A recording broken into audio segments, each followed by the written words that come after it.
10 वर्षात एक जरी खड्डा या रस्त्यावरती पडला तर कंपनी विनामूल्य ते दुरुस्त करून देईल।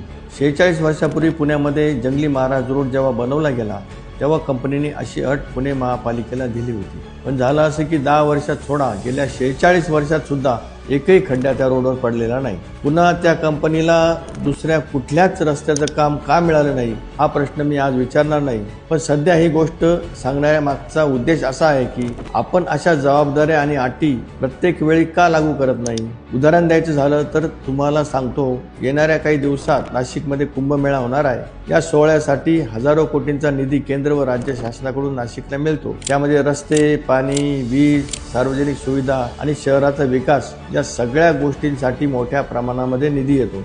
माझी स्पष्ट मागणी आहे की ज्या कंपन्यांना या प्रकल्पांचं काम दिलं जाईल त्यांच्याकडून अशीच गॅरंटी घ्यायला हवी जशी पुण्यात 46 वर्षापूर्वी घेतली गेली होती। आता या निधीतून फक्त खर्च दाखवायचा का, त्यातून खऱ्या अर्थाने नाशिकचं भविष्य घडवायचं का हा प्रश्न आता समोर येत आहे। जर हा निधी योग्य पद्धतीने खर्च केला तर त्याचा फायदा फक्त कुंभमेळ्यापुरता मर्यादित राहणार नाही, तर पुढीलही अनेक वर्ष नाशिकला मिळेल आणि नाशिकच्या अर्थव्यवस्थेला चालना मिळेल। निधी आला म्हणजे विकास होतो असं नाही, तो निधी कोणाच्या हाती जातो आणि कशा अटींसह जातो यावर विकासाचं भविष्य ठरतं।